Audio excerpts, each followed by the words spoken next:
नमस्कार, good morning. मैं राम सुंदर यादव आप सभी लोगों का अपने इस यूट्यूब चैनल सुंदरम ई पाठशाला के माध्यम से हार्दिक स्वागत और अभिनंदन करता हूं। जैसा कि हम लोग काफ़ी दिन बाद आज रूबरू हो रहे हैं, इसके लिए मैं आप लोगों को दिल से माफ़ी चाहता हूं, क्योंकि हम इलाहाबाद में थे नहीं, चले गए थे घर, इसलिए वीडियो आप लोगों को नहीं दे पा रहे थे। लेकिन आज से वीडियो आप लोगों को जो है कि कंटिन्यू किसी न किसी सब्जेक्ट की मिलती रहेगी। जैसा कि आप लोग जानते हैं, हम लोगों ने जो है कि हिंदी पढ़ना शुरू किया था।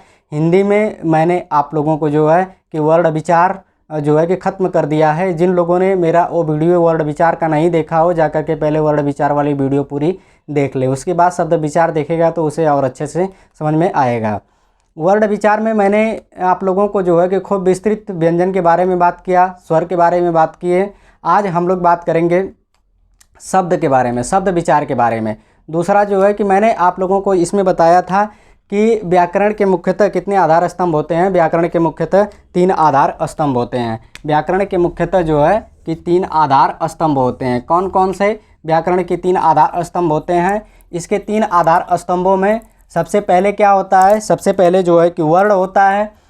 वर्ण सबसे पहले क्या होता है? वर्ण होता है।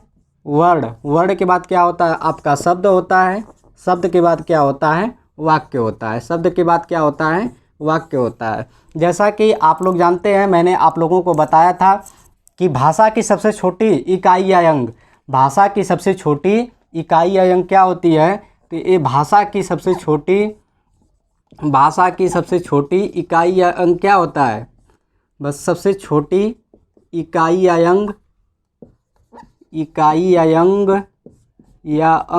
क्या होता है? हमारा वर्ण होता है। भाषा की सबसे छोटी इकाई या अंग हमारा वर्ण होता है। मोस्ट इम्पॉर्टेंट है, काफ़ी एग्जामों में जो है कि ये पूछा जा चुका है कि भाषा की सबसे छोटी इकाई या अंग क्या होता है? तो वर्ण होता है। देखिए, वर्ण से क्या होता है? शब्दों का निर्माण होता है, और शब्दों से क्या होता है? वाक्यों का निर्माण होता है। शब्दों से जो है कि वाक्यों का निर्माण होता है। तो हम लोगों ने जो है कि वर्ण के बारे में पढ़ चुके हैं। वर्ण के बारे में हम लोगों ने जो है कि पढ़ लिया है। अब इसके बाद हम लोग बात करेंगे आज से शब्द के बारे में। तो शब्द के बारे में पढ़ने से सबसे पहले हमें तो ये जान लेना चाहिए कि शब्द होता क्या है।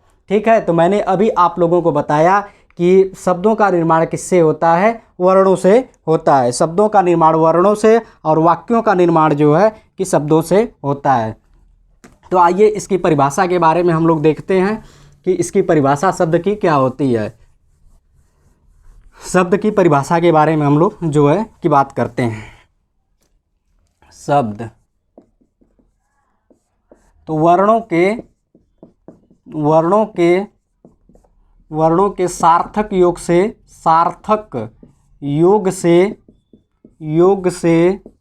जिसका निर्माण होता है,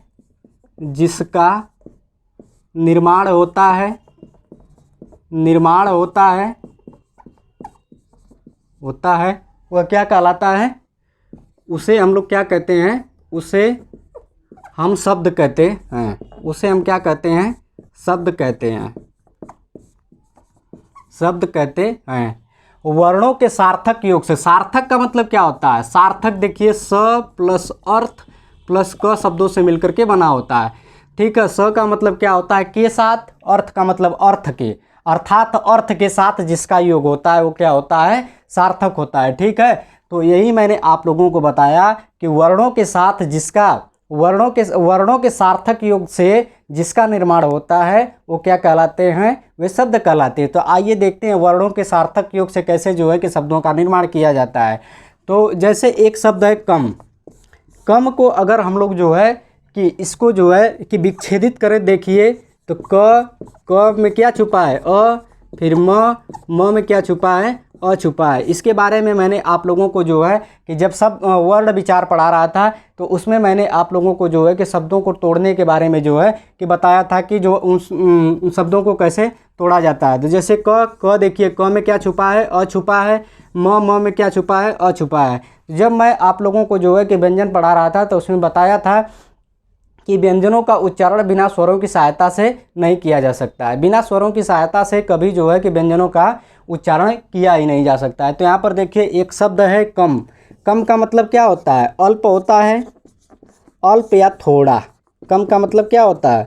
अल्प या थोड़ा। तो इसमें कौन कौन से वर्ण हैं? क है, अ है, म है और अ है। यहाँ पर जब हलंत लगा दिया जाता है किसी व्यंजन के नीचे तो क्या होते हैं, उससे स्वर क्या हो जाते हैं, बाहर हो जाते हैं। देखिए इन्हीं 4 वर्णों से मिलकर के क्या हुआ, एक शब्द का निर्माण हुआ है कि नहीं हुआ है? देखिए इन्हीं 4 वर्णों से मिलकर के एक क्या हुआ, कम नामक एक शब्द का क्या हो गया, निर्माण हो गया। तो वही मैंने आप लोगों को परिभाषा में बताया कि वो वर्णों के सार्थक योग से बने जो शब्द जिसका निर्माण होता है वो क्या कहलाता है, वो क्या कहलाता है, शब्द कहलाता है। तो इसका देखिए अर्थ क्या होता है, कम होता है और थोड़ा होता है। ठीक है, इसका अर्थ क्या होता है, कम होता है और थोड़ा होता है। तो ये तो हम लोगों ने जो है कि शब्दों के बारे में बात कर लिया। और ये शब्द एक चीज़ और बड़ा इम्पॉर्टेंट है, जान लीजिए। शब्द ये क्या होता है, शब्द जो है कि भाषा की सबसे छोटी सार्थक इकाई है।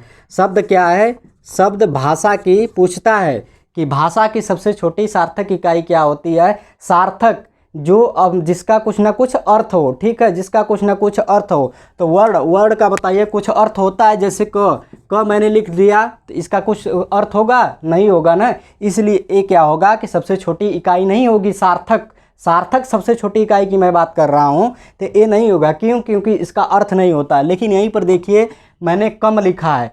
कम का क्या होता है कि अर्थ है कि नहीं? कम का देखिए अल्प और थोड़ा, इसके क्या हैं, तो अर्थ हैं। तो शब्द क्या हो गई, भाषा की सबसे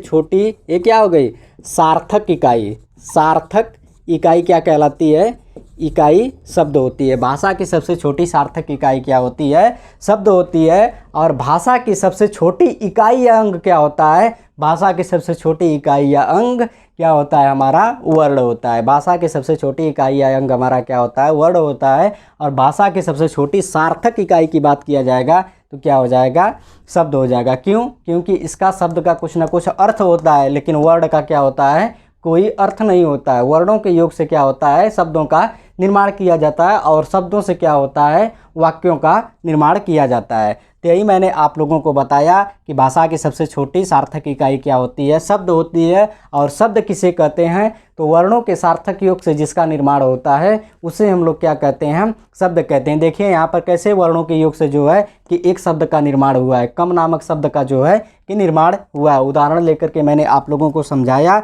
मुझे लगता है कि ये चीज़ें आप लोगों को जो है कि समझ में आ गई होंगी। आइए अब हम लोगों को पढ़ना है शब्द विचार। शब्द विचार, ये तो शब्द की परिभाषा के बारे में हम लोगों ने जो है कि थोड़ा सा जान लिया।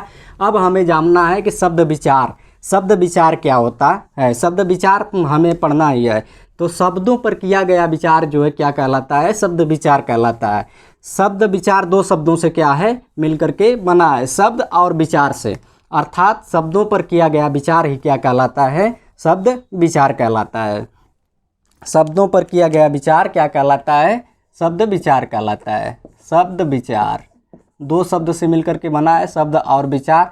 तो शब्दों पर किया गया विचार शब्द विचार कहलाता है। शब्दों पर हम कैसे विचार कर सकेंगे, इसके शुद्ध लेखन के आधार पर, इसके शुद्ध लेखन के आधार पर, इसके उच्चारण के आधार पर, शुद्ध उच्चारण के आधार पर, और इसके शुद्ध प्रयोग के आधार पर जो है कि प्रयोग के आधार पर हम लोग क्या करते हैं, प्रयोग पर विचार कर सकते हैं, पर विचार करते हैं। तो वही क्या होता है, तो वही शब्द विचार कहलाता है। शब्द विचार कहलाता है, शब्द विचार होता है, कहलाता है या होता है। अब हमें ये जानना है कि शब्द विचार के अंतर्गत हमें पढ़ना क्या चीज़ है। सबसे पहले तो हमें यही जानना जरूरी है कि शब्द विचार के अंतर्गत मुझे पढ़ना क्या क्या चीज़ें हैं। तो आइए देखते हैं। शब्द विचार के अंतर्गत जानते हैं आपका व्याकरण का अधिकांश पार्ट जो है कि इसी शब्द विचार के अंतर्गत आपका आएगा। आइए देखते हैं क्या क्या चीज़ें हम लोगों को जो है कि शब्द विचार के अंतर्गत पढ़नी है। सबसे पहला इसमें शब्द विचार में पहला जो हो जाएगा व्युत्पत्ति के आधार पर शब्द, ठीक है, व्युत्पत्ति के आधार पर। नंबर दो में उत्पत्ति के आधार पर। नंबर 3 अर्थ के आधार पर। और नंबर 4 विकार के आधार पर जो है के शब्दों के बारे में हम लोग पढ़ेंगे। विकार के आधार पर शब्दों के बारे में पढ़ेंगे। इसी को व्युत्पत्ति या स्रोत या इतिहास भी इसी को कहा जाता है। इतिहास के आधार पर शब्दों के प्रकार के बारे में बात करेंगे। उत्पत्ति रचना या बनावट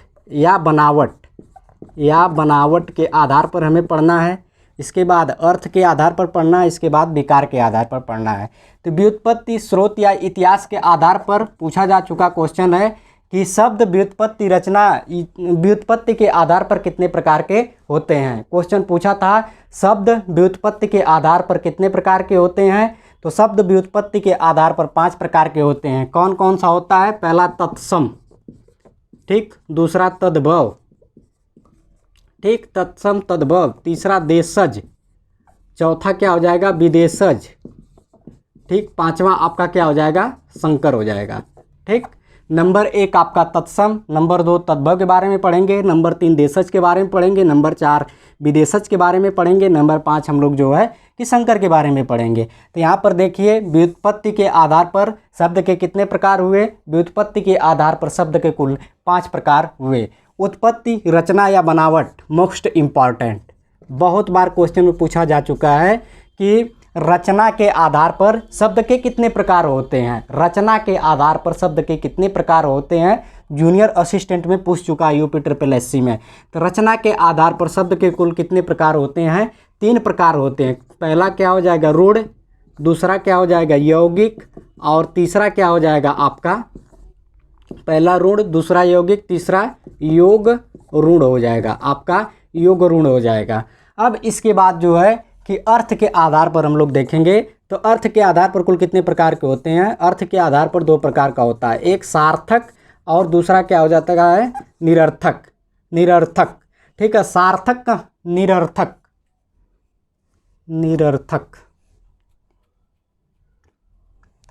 सार्थक में क्या होता है? सार्थक का मतलब सा का मतलब स प्लस अर्थ प्लस क से मिलकर के बना है सार्थक।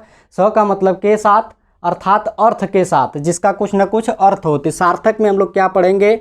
सार्थक में हमें पढ़ना है पर्यायवाची, विलोम, एकार्थी, अनेकार्थी और एकार्थी के बारे में, अनेकार्थी और एकार्थी के बारे में पढ़ेंगे। निरर्थक के बारे में हम लोग पढ़ेंगे। और विकार के आधार पर कितने प्रकार का होता है? विकार के आधार पर 2 प्रकार का होता है, एक होता है विकारी, दूसरा होता है अविकारी। विकारी का मतलब क्या होता है? बी का मतलब हो रहा है कार का मतलब क्या? परिवर्तन, अर्थात जिन शब्दों में जो है कि परिवर्तन किया जा सकता है उसके बारे में पढ़ेंगे। तो विकारी शब्दों की संख्या कुल कितनी होती है? 4 होती है। कौन कौन से हैं? एक संज्ञा, ये भी पूछा जा चुका क्वेश्चन है, विकारी शब्दों की संख्या कितनी होती है? सर्वनाम, ठीक है, इसके बाद आपका विशेषण और एक आपकी क्या हो जाएगी?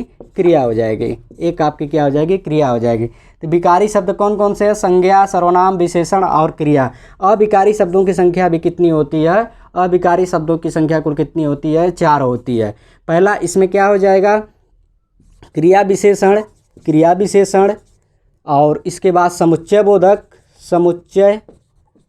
बोधक, और इसके बाद विस्मयादि बोधक और संबंध बोधक। इसके बारे में हम लोग जो है कि पढ़ेंगे। एक एक करके इन सब के बारे में हम लोग जो है कि पढ़ेंगे। मैंने आप लोगों को बताया कि शब्द विचार के अंतर्गत हमें पढ़ना क्या क्या है। शब्द विचार के अंतर्गत पहला हम लोग पढ़ेंगे व्युत्पत्ति, स्रोत या इतिहास के आधार पर कुल कितने प्रकार के होते हैं? 5 प्रकार के होते हैं। कौन कौन से? तत्सम, तद्भव, देशज, विदेशज और संकर। उसके बाद व्युत्पत्ति, रचना या बनावट के आधार पर कुल कितने प्रकार के होते हैं? 3 प्रकार के होते हैं, रूढ़, यौगिक और कौन से? योग रूढ़। और इसके बाद अर्थ के आधार पर कितने प्रकार के होते हैं? 2 प्रकार के होते हैं, एक सार्थक, एक निरर्थक। सार्थक के अंतर्गत पर्यायवाची, विलोम, अनेकार्थी, एकार्थी आते हैं। और निरर्थक के बारे में हम लोग पढ़ेंगे। निर का मतलब क्या होता है? जिसका कुछ न अर्थ हो, ठीक है। निरर्थक, जिसका कुछ न अर्थ हो, जैसे पानी वानी नहीं हम लोग बोलते हैं, सानी वानी। पानी का तो अर्थ है, लेकिन वानी का बताइए क्या अर्थ होता है? कोई अर्थ होता है? ये क्या है? निरर्थक है, इसका प्रयोग किया जाता है, सानी वानी, ठीक है। ये ऐसे शब्दों के बारे में हम लोग पढ़ेंगे। विकारी, ये मोस्ट इम्पॉर्टेंट है। इसमें पूछता है विकारी शब्दों की संख्या कुल कितनी होती है। तो विकारी शब्दों की संख्या कुल कितनी होती है? 8 होती है। इसमें 4 जो है कि विकारी होते हैं, और विकार के आधार पर शब्दों की संख्या कुल कितनी होती है? 8 होती है, जिसमें 4 विकारी होते हैं और 4 अविकारी होते हैं। विकारी के अंतर्गत हम लोग पढ़ेंगे संज्ञा के बारे में, सर्वनाम के बारे में, विशेषण के बारे में, क्रिया विशेषण के बारे में। और अविकारी के अंतर्गत हम लोग पढ़ेंगे क्रिया विशेषण के बारे में, समुच्चय बोधक के बारे में, और संबंध बोधक के बारे में, विस्मयादि बोधक के बारे में। तो इसके आगे नेक्स्ट वीडियो में हम लोग जो है कि एक एक करके इनके बारे में पढ़ना शुरू करेंगे। मेरा वीडियो देखने के लिए धन्यवाद। नमस्कार।